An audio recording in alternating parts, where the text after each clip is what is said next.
On va prendre des primes plus connues en Algérie. Ah, je dois rappeler que je fais partie de ces personnes. Du moins, je ne fais pas partie de ces personnes. Je pense que je suis l'unique Algérien à avoir proposé la réduction des salaires et des pensions de retraite. Et je maintiens la position. Hein. Ça, ça, euh, je, quelle est la meilleure formule? Vous me ramenez toutes les personnes que j'aime le plus au monde en face, ou bien vous me les envoyez pour qu'elles me demandent de changer d'avis, je répondrai toujours par oui, parce qu'il faut apprendre à répondre toujours par oui. Et éviter de répondre par non à la française, ou bien par oui mais à la française, je répondrai par oui. Je change d'idée sur ça. Je vais oublier la demande de réduction des salaires et des pensions de retraite. Je leur dirai simplement, donnez-moi le temps de faire l'expérience pendant une année. Nous ferons l'expérience pendant une année. Et après une année et demie, nous allons évaluer la mesure. Si les résultats sont positifs, tant mieux. Si les résultats sont négatifs, nous trouverons un moyen pour les rembourser. Voilà.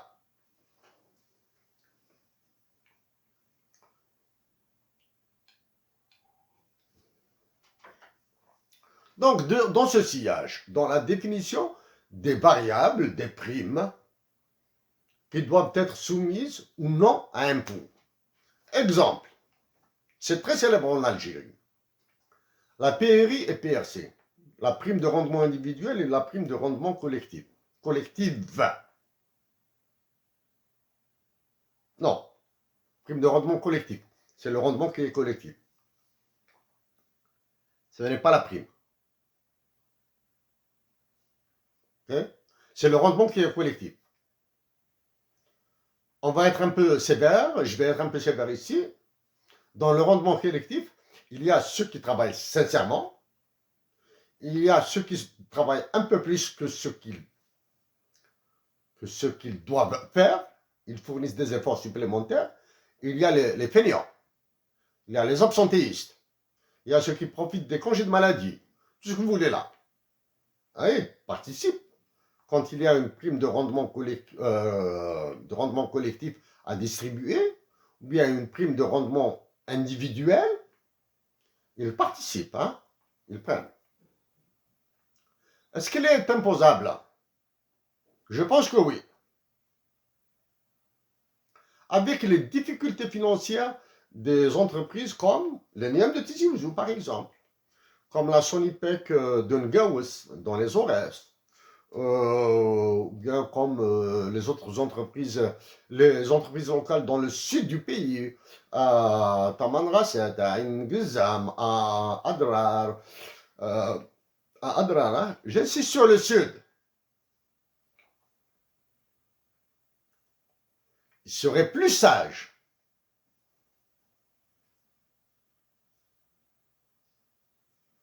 de verser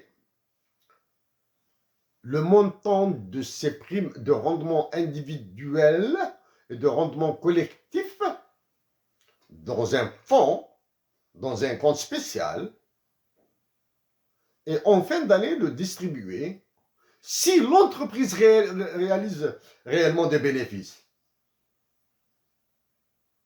Si l'entreprise a réalisé réellement des bénéfices, oui, on redistribue les primes de rendement individuel et collectif. En plus des primes de rendement, de ces deux primes de rendement, nous allons distribuer une part des bénéfices à toutes les personnes qui ont participé à ces bénéfices. Maintenant, si vous avez fait des pertes, ensuite cette entreprise demande d'être renflouée par le trésor public ou bien par des emprunts auprès de banques, etc. Et ensuite pour fermer à la part.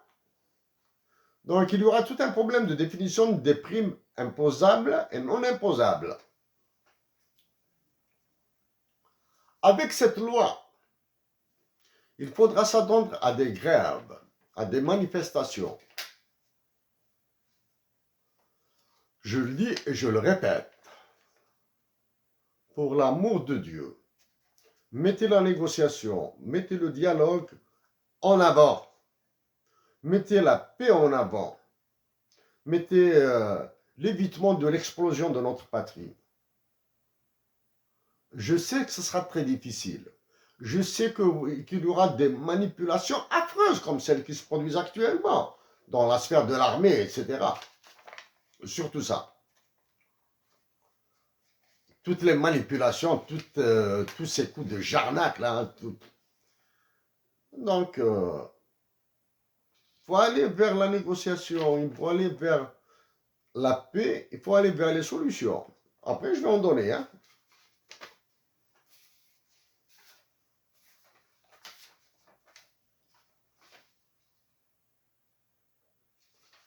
Ça, c'est pour éviter de compliquer une situation algérienne extrêmement compliquée. D'accord? L'autre élément important pour nous à dire, les travailleurs, les syndicalistes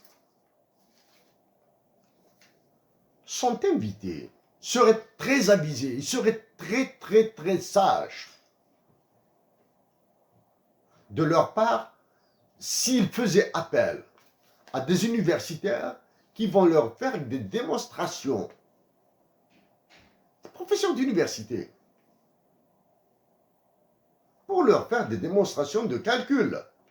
Ils prennent un cas réel, des cas réels, des grilles de salaire du professeur de l'université, de l'ouvrier dans une usine à Tamanrasset ou à Adrar ou à Larouat.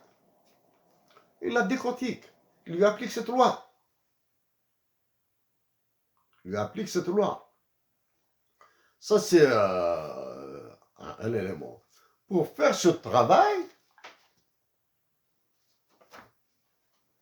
je le fais pour ma patrie d'abord. Hein. Je fais, bon, l'économique, la connerie économique est ma passion. Ça, c'est l'autre élément aussi. Ça m'a permis de revoir tout ce que j'ai étudié à l'Université de Montréal. Ah, j'avais carrément oublié. Bon, il y a des aspects que j'ai évités. Hein.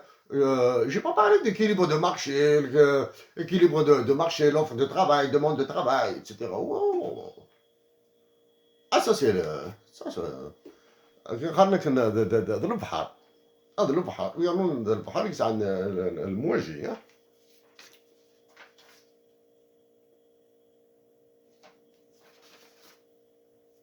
Ça c'est bon, donc j'ai abordé, il y a ce bout de papier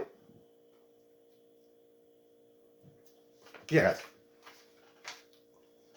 Bon, le travailleur, les syndicalistes, il faut apprendre là. Hein.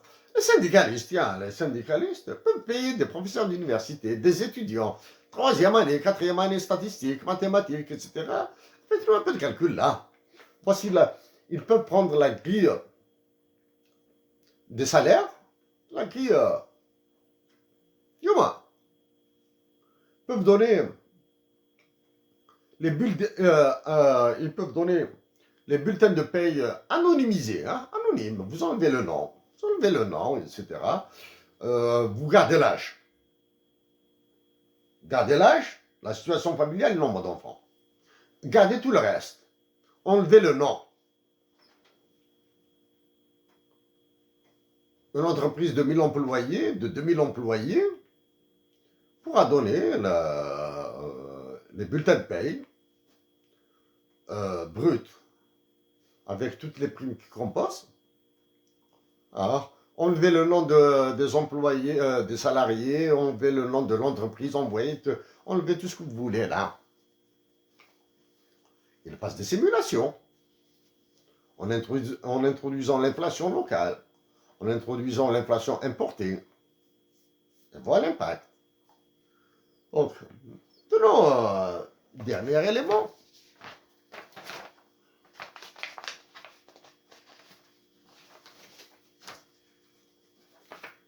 Comme je l'ai montré, comme vous pouvez le voir dans le journal officiel de l'Algérie, l'article sur l'IAG, il y a juste 6 classes, elles sont là. De 1 jusqu'à la classe 6, c'est-à-dire le revenu maximal était 3 840 000 dinars et plus.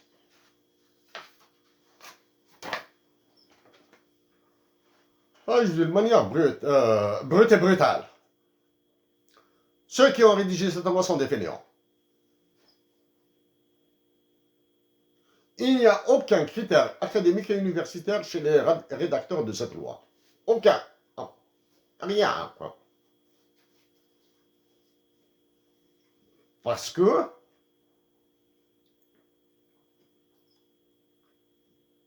les rédacteurs de cette loi connaissent le salaire, le revenu minimal en Algérie, sont censés connaître le revenu maximal. Pas maximal. Le plus haut revenu identifié. Celui du plus haut gradé dans l'armée, ou bien du chef de l'État, ou bien du revenu du plus grand boss, du plus grand propriétaire, du plus grand milliardaire algérien qui a une grosse compagnie qui lui verse un salaire. Et à partir du minimum, du plus bas revenu jusqu'au plus haut revenu, en excluant les revenus impossibles à imposer, ceux de la drogue, de la prostitution et de la corruption,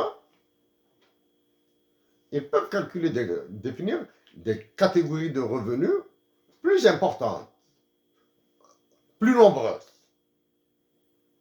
Plus nombreuses, pour cela, demander l'avis des statisticiens, des mathématiciens, bien sûr en introduisant bien sûr un peu d'aspect de politique publique. Bien sûr, il y a toujours entre ce que disent les théories mathématiques et les théories de la statistique, la théorie de la mathématique et de la statistique, on introduit un peu de dose politique, mais pas de politique politicienne.